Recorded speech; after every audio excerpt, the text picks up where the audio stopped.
오늘도 주의 말씀 앞에 서게 되어 여러분 모두 주의 이름으로 축복합니다. 하나님 말씀 이사야서 36장 1절입니다. 히스기야 왕 14년에 아수르 왕 산헤립이 올라와서 유다의 모든 견고한 성을 쳐서 취하니라. 아멘. 오늘 삶의 변화 38번째로 아시리아의 침략 또 위기 곧 전쟁이라는 주제로 말씀을 같이 나누겠습니다. 인생에 큰 고난들이 있어요.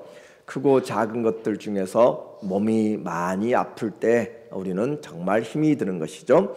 그리고 또 사업이 힘들어지고 그렇게 어려울 때 우리는 가정의 생존 문제를 생각해야 될 때고, 또 관계가 무너질 때 우리의 모든 삶이 터전이 또 힘들어지는 것이에요. 개인적으로도 위기가 있지만 나라적으로도 위기가 있습니다.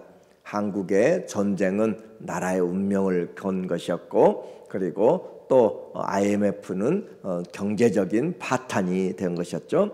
또 3년 전에 우리에게 있었던 코로나는 전 국민의 그런 모든 출입을 막았던 것들이 있어요.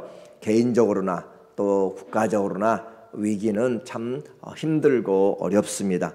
어떻게 극복하느냐, 그것에 따라서 삶이 달라지게 되는 거죠. 오늘 히스기야 남쪽의 유다의 솔로몬 이후로 13번째 왕 히스기야의 왕에 대한 기록을 지금 이야기합니다. 특별히 36장부터 39장까지는 이사야 예언서 선지서 가운데서 역사에 대한 부분을 그대로 싣고 있어요. 그래서 역대하에도 29장부터 나타나 있고 열왕기하에도 18장부터 나와 있는 내용이 이 이사야서 36장부터 39장에 같이 지금 나와 있어요. 그래서 역사적인 이야기를 통하여서 하나님의 예언이 어떻게 성취되었는가를 보여주고 있는 한 부분입니다. 히스기야 왕, 종교개혁을 했던 유다의 아주 뛰어난 왕 중에 하나였어요. 여호사밧 왕, 또 히스기야 왕, 요시야 왕은 이스라엘 남쪽 유다의 3대 선왕이라 할 정도로 그렇게 큰 종교개혁을 했던 사람입니다. 그러나 히스기야의 그 인생은 정말 파란만장한 그런 삶을 살게 되었어요. 그는 왕이 올랐을 때 북쪽 이스라엘이 거대한 아시리아에게 멸망당하는 그런 그 순간에 그가 왕으로 되어 있었습니다.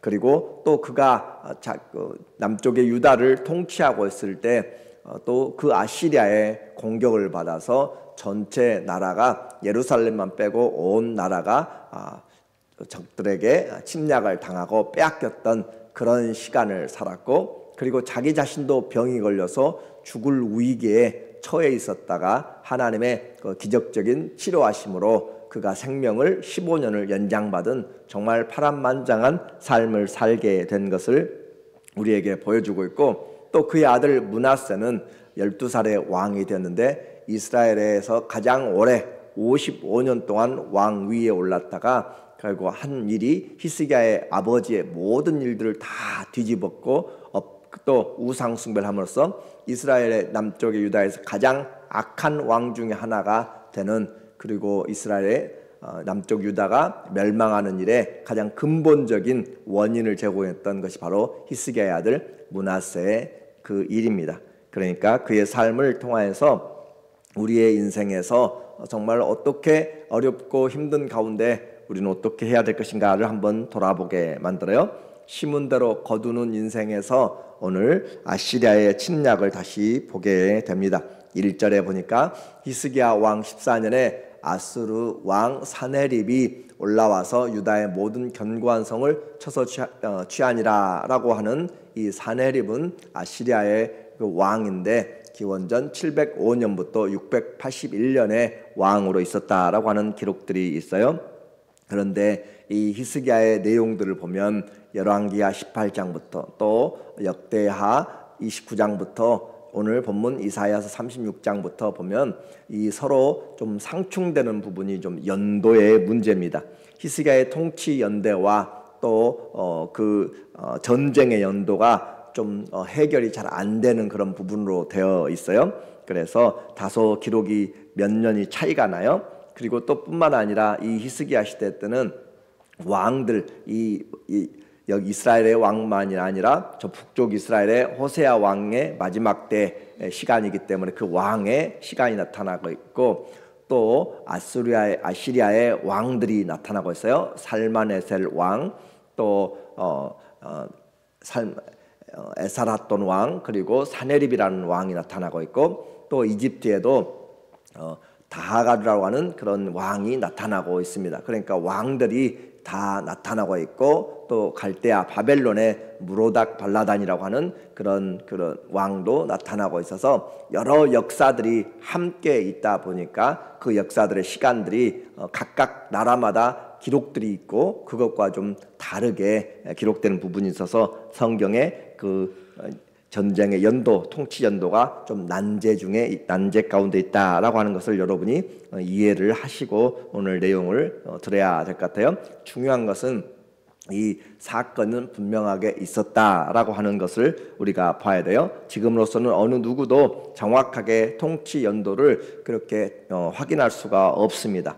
다만 히스기야가 단독으로 이스라엘 왕 중에서는 단독으로 통치할 때가 있고 공동으로 통치할 때가 있어요. 그러니까 나이가 들어가고, 과거에도 치매가 물론 있었겠죠. 그러니까 나이가 들어가고 기력이 떨어질 때 아들을 세워서 공동으로 통치하게 됩니다. 섭정을 하게 되는 것이죠. 그래서 왕은 뒤로 물러나 있고 그 왕의 아들이나 그 다음 왕 될 사람이 함께 통치하고, 그리고 그 선왕이 죽고 나면 이제 그 왕이 직접 통치하게 되는 단독 통치. 그런데 그것을 성경은 그냥 왕의 통치라라고 하는 것으로 하고 있기 때문에 어디서부터 그 시간을 쟀냐에 따라서 그 시간들이 많이 차이가 나게 되고 어느 누구도 그것을 정확하게 알 수가 없게 되기 때문에 이런 어려움이 있게 되는 거예요. 그래서 우리는 대강 우리가 보았을 때 히스기야가 단독으로 통치하던 통치 14년에 기원전 701년으로 그렇게 생각을 하게 됩니다. 그렇지 않으면 713년 정도 그렇게 되게 돼요. 그래서 오늘 이 아시리아의 침략 때 유다의 모든 견고한 성을 쳐서 취하니라 라고 했어요. 유다에 많은 성들이 있는데 그것을 취하였는데, 사네립의 그 기록에 보면, 사네립 연대기에 보면은 그 열왕기에서 사네립이 자기가 유다의 성을 침략했던 46개의 성들의 이름이 나와요. 그러니까 자기가 정복했던 것을 자기의 그 왕의 통치에 기록하고 있는 성들이 46개가 나온다라는 것을 알게 돼요. 그래서 이 시간에는 바로 예루살렘만 남아있는 그런 상황으로 전체 유다가 지금 다 위기에 빠졌다라고 하는 것이죠. 이제 사네립은 라기스라고 하는 지역에 머물면서 대군을 몰아서 장군 랍사게에게 히스기야를 치도록 그렇게 이야기합니다. 2절에 보니까 아스루 왕이 라기스에서부터, 라기스라고 하는 남쪽에 예루살렘의 서남쪽에 있는 그곳에서 자기 왕은 머물고 있고, 그리고 장군을 보내서 랍사게를 예루살렘으로 보내되 대군을 거느리고 히스기야 왕에게로 가게 하매 그가 윈못 수도 곁 세탁자의 밭 큰 길에 섬에 하면서 그렇게 침략자들이 쳐들어오게 되는 것이죠. 그리고 그 침략자들이 오게 되고 이미 유다는 전부 다른 성들이 다 항복하였고 또 그곳을 침략을 당하였기 때문에 왕의 수도를 지금 쳐들어 들어올 때 그것을 맞으러 나가는 그런 영접자들이 있어요. 힐기야의 아들 왕궁 맡은 자 엘리야김과 서기관 셈나와 아삽의 아들 사관 요하나가 그에게 나아가니라. 그래서 랍사게 장군을 지금 만나러 나가는 장면을 우리에게 말해주고 있습니다. 유다는 이제 손발이 다 잘렸어요. 유다를 예루살렘을 도와줄 만한 성이 없습니다. 유다를 도와줄 만한 그런 어떤 것도 없이 외로운 그런 신세가 되었고, 그리고 이 적장 랍사게는 싸우지 않고 승리하는 것이 가장 좋은 것이기 때문에 와서 위협을 하면서 그리고 그들에게 대해서 거짓을 말하게 되고 또 공포를 심어주게 되는 거예요. 4절에 보면 랍사게가 그들에게 이르되 이제 히스기야에게 말하라. 대왕 아수르 왕이 이같이 말하시기를 네가 믿는 바 그 믿는 것이 무엇이냐. 강한 자가 약자를 몰아세울 때 고양이 앞에 쥐가 된 것처럼 그렇게 장군이 그 왕의 신하들에게 지금 압박하고 있는 것이죠. 내가 말하노니 네가 좋기 싸울 계략과 용맹이 있노라 함은 입술에 붙은 말뿐이라. 네가 이제 누구를 믿고 나를 반역하였느냐라고 하면서 이 히스기야의 반아수르 정책에 대하여서 그렇게 따지고 이렇게 쳐들어왔다라고 하는 것이죠. 이제까지 그들이 점령해왔던 이 유다뿐만이 아니라 이 아시리아가 지금 수년째 전쟁을 자기 이 사네립의 할아버지부터 시작해서 살마네셀 또 에사라톤 그리고 사네립까지 그렇게 할아버지 아버지 이렇게 자기까지 지금 전쟁을 계속하고 있는 나라이기 때문에 수많은 나라들을 정복시켰던 것이에요. 이와 같이 전쟁하면서 아무도 또 어떤 신도 그 나라의 신들도 우리를 막지 못했다라고 그렇게 말해요. 그래서 유다 너희도 마찬가지다. 이 히스기야 왕의 말에 속지 말라. 그 수많은 다른 나라들에 가면은 많은 다신들 섬기죠. 하늘과 땅의 신, 태양의 신, 번개의 신, 농업의 신, 전쟁의 신, 여러 신들을 섬기는 다신들의 나라들도 전부 다 우리 아수르의 그 대군을 막지 못했는데 너희 여호와의 신 한 하나님만 섬긴다는 그 작은 신으로 어떻게 우리를 대적하겠느냐라고 하면서 그렇게 그들이 지금 압박을 하고 있고 하는 것이죠.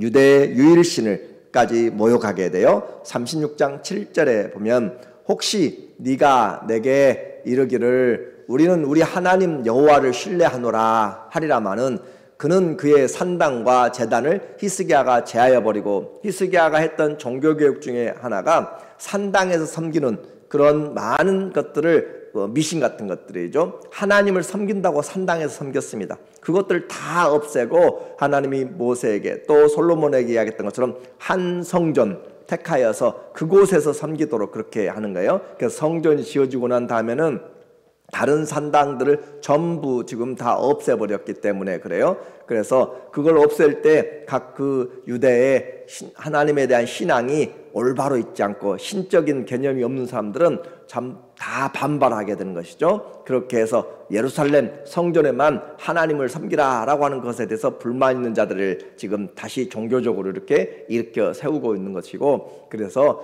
히스기야가 제하여버리고 유다와 예루살렘에 명령하기를 너희는 이 제단 앞에서만 예배하라 하던 그 신이 어디 있느냐, 신이 아니냐. 그러니까 이곳에만, 다른 데는 있지도 않고 이곳에만 있고 또 한 분밖에 없다. 그런 하나님으로 어떻게 우리를 대적하겠느냐라고 하는 그런 교만한 말이죠. 그리고 하나님에 대한 신성 모독을 하고 있는 것이고, 하나님을 모욕하는 이 랍사게는 길게 지금 36장을 여러분 읽어보면 얼마나 입에 담지 못할 이야기들 하면서 저주와 또 망을 하는지 몰라요. 12절에 보면 랍사게가 이르되 내 주 사네립 왕이 이 일을 내 주와 네게만 말하라고 나를 보내신 것이냐.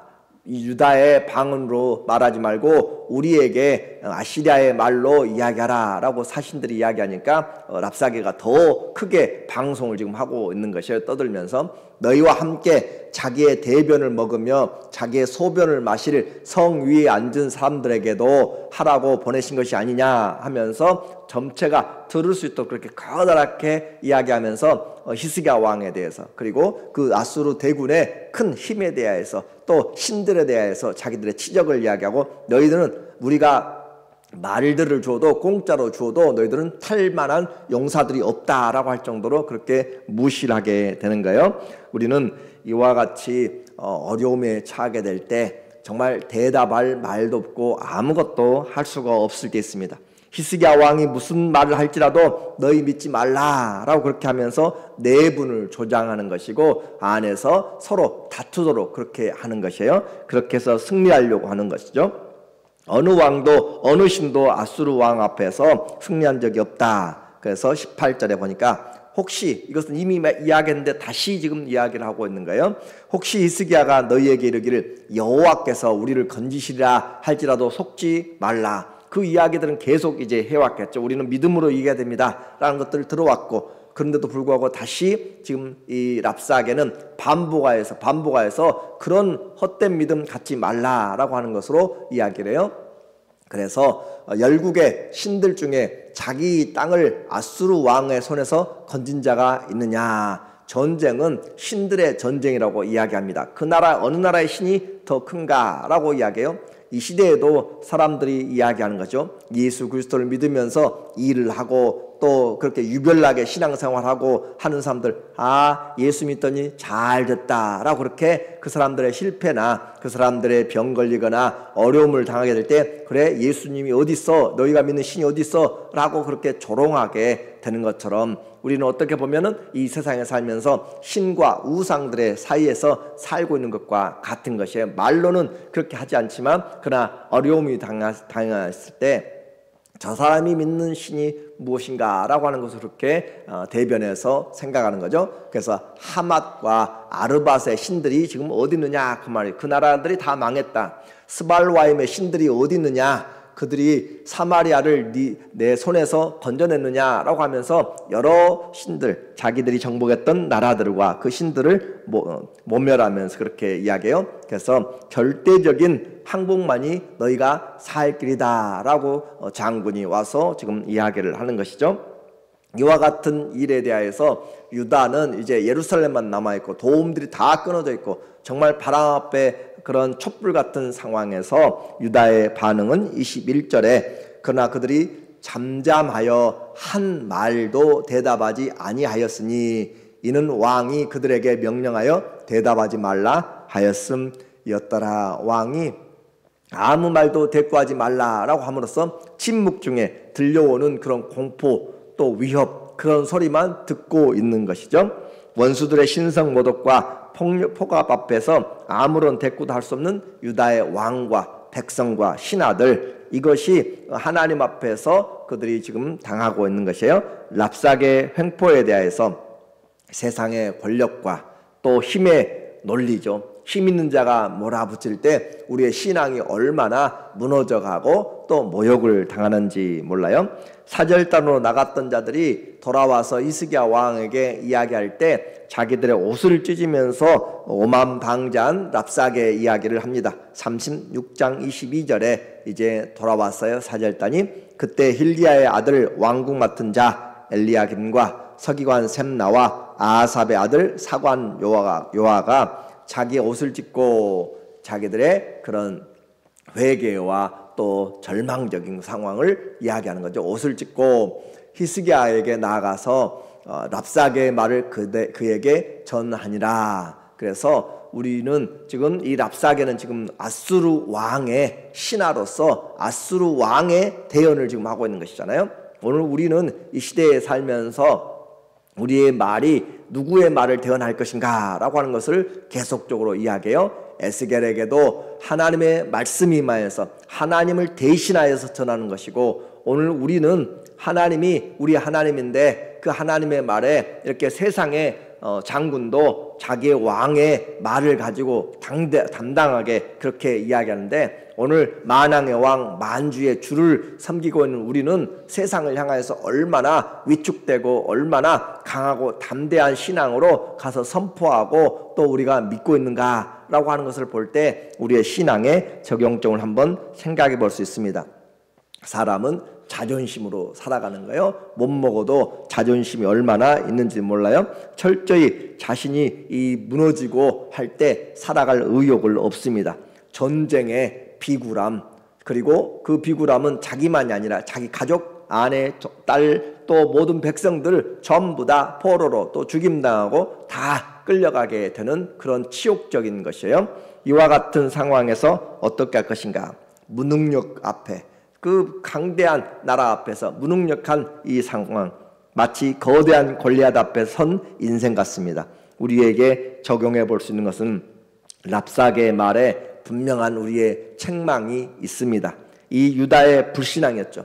히스기야가 이사야 선지자가 이야기했음에도 불구하고 아수르를 의지하지 말고 또 유다도 또 이집트도 의지하지 말라라고 이야기하는데, 이 이집트를 의지하면서 자꾸 그렇게 계약을 맺으러 가고 아시리아와 아버지 아하스가 세웠던 것들을 파괴하고 끊어버리고 이집트로 그렇게 갔고, 하나님을 의지하지 않았던 것이 가장 큰 실책이었던 것이죠. 그리고 또 랍삭의 그런 말에 유다의 불신앙으로 히스기야는 이 아수르가 먼저 쳐들어왔을 때 은 300달란트, 금 30달란트를 가지고 와서 우리를 쳐들어오지 말라라고 이야기를 했음에도 불구하고 적들은 그걸 받고 다시 쳐들어와요. 그러니까 적은 믿을 사람이 아니다라고 하는 것이, 우리가 뇌물을 가지고 와서 이렇게 무마될 것이라고 했지만 성전에 금까지 다 벗겨가지고 와서 주었습니다. 그럼에도 불구하고 다시 쳐들어와서 강자가 힘이 있는 것이죠. 그렇게 쳐들어왔다. 그래서 사람들이 말하는 평화는 우리의 힘으로 그렇게 한다고 해서 보장되지 않습니다. 사람을 믿지 말라라고 하는 교훈이죠. 그리고 또 이집트를 의지할 뿐만 아니라 이 랍삭의 거짓말을 우리는 잘 분별해야 되는 것이죠. 내가 오늘 쳐들어온 것은 여호와께서 너희를 벌하라고 해서 쳐들어왔다라고 그렇게 거짓된 신학으로, 거짓된 것으로 그렇게 말하고 있는 것들, 그래서 우리는 분별력이 있어야 되는 거예요.